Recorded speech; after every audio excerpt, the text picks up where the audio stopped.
ડીસામાં આગની ઘટનામાં 21ના મોત, 5 ઘાયલ.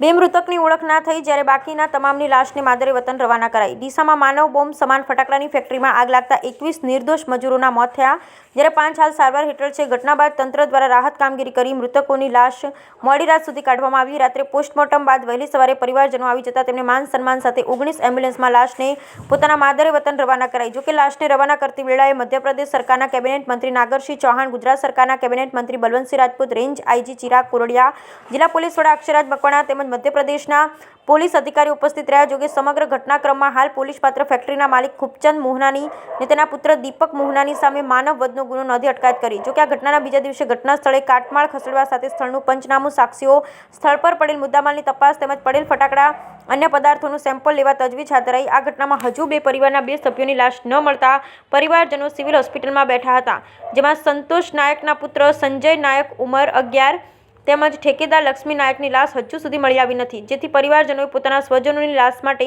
સિવિલમાં ચોધાર આંસુએ રડી પડ્યા હતા અને મૃતકની લાશ આપવા માંગણી કરી રહ્યા હતા. સમગ્ર ઘટનામાં પોલીસ દ્વારા હાલ તો 2 આરોપીની અટકાયત કરી છે, જ્યારે જવાબદાર તંત્ર સામે હજુ સરકારી પોલીસ દ્વારા એક્શન લેવામાં આવી નથી, જેથી સમગ્ર ગુજરાત તંત્ર સામે આક્રોશ જોવા મળી રહ્યો છે. બ્યુરો રિપોર્ટ ભરત ઠક્કર. ओके सर, ડીસા में कल जो आग अकस्मात हुआ था, इसमें जितने भी आइडेंटिफाइड बॉडीज है 18, उसमें से कल सभी के इंक्वेस्ट और पीएम कंप्लीट करने के बाद यहाँ के गुजरात पुलिस और गुजरात एडमिनिस्ट्रेशन ने मध्य प्रदेश प्रशासन के साथ संकलन करते हुए सारे ट्रांसपोर्टेशन की अरेंजमेंट की थी, जिसमें गुजरात एडमिनिस्ट्रेशन की तरफ से जो देवास जिले के पीड़ित थे और हरदा जिले के पीड़ित थे, उसमें से देवास जिले के पीड़ित को ऑलरेडी यहाँ से एम्बुलेंस से पुलिस के एस्कॉर्ट पायलट के साथ, एडमिनिस्ट्रेशन की तरफ से नायब मामलतदार के टीम के साथ और हेल्थ टीम के साथ ऑलरेडी रवाना कर दिया है.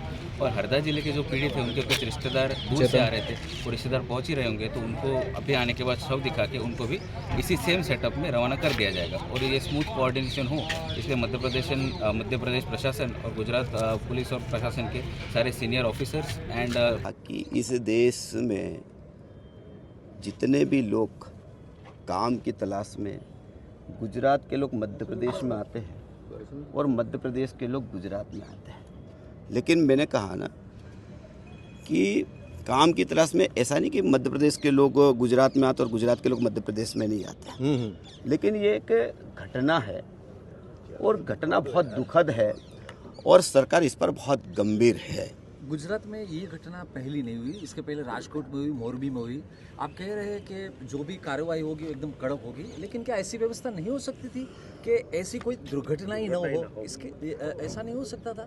21 लोगों की जान. देखिए, सरकार लगातार प्रयास करती है, कोई भी सरकार या आप और हम इस प्रकार की घटना घटे कोई नहीं चाहता, लेकिन घटना घट गई है और उसमें सरकार बहुत गंभीर है और इसमें जो भी दोषी होगा उसके खिलाफ सरकार सख्त से सख्त कार्रवाई करेगी. आप इसमें कहना है कि पूरी तरह इसमें राजनीति की जा रही है और मजदूरों के साथ कोई भी संवेदना नहीं दिखाई जा रही, क्या कहेंगे? देखिए, इस विषय में मुझे कोई बोलना नहीं. अच्छा, एक आखिरी सवाल है कि जो परिवार हैं जिनसे आप मिले हैं, क्या उनसे आपकी बातचीत हुई? किस तरीके की उनकी मानसिक स्थिति आपने देखी? देखिए, मैं अभी जस्ट परिवार के लोगों से मिला, क्योंकि मैं स्वयं भी रात को 3 बजे पहुंचा हूं जी, और अभी परिवार के लोगों से मेरी बातचीत हुई है.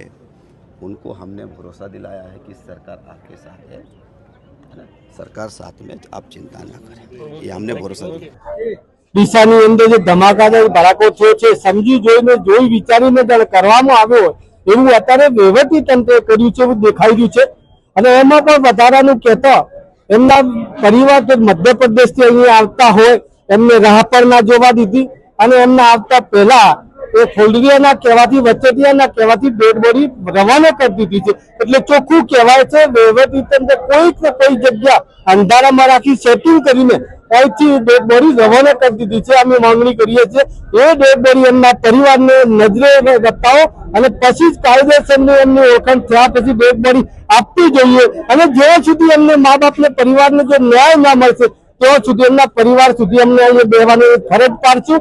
અને આ વહીવટી તંત્ર ગમે તે ભોગે. હું તો એમને એમ કહેવા માંગુ કે જિલ્લાના વડા, વહીવટી તંત્ર, આરોગ્ય હોય, પોલીસ હોય, રેવન્યુ હોય, કલેક્ટર, એસપી, કલેક્ટર વગેરે વગેરે આટલા દિવસથી ગેરકાયદેસર જો અહીંયા ફેક્ટરી ધમધમતી હોય, કેની રમને જે ધમધમતી હતી આવી તો કઈ બે નંબરની આવક હતી કે કઈ રીતે આ ચલાવવા માંગતા હતા એનું ચોખ્ખું એવો ઉલ્લેખ થઈ રહ્યો છે કે જાણી જોઈને આ ગરીબ પાડવા જે મધ્યપ્રદેશ એમનો પેટનો ખાડો પૂરવા માટે આવ્યો હતો, પણ સાઈ ધરીને એ લોકોને મારવામાં આવે એવું કહીએ છીએ.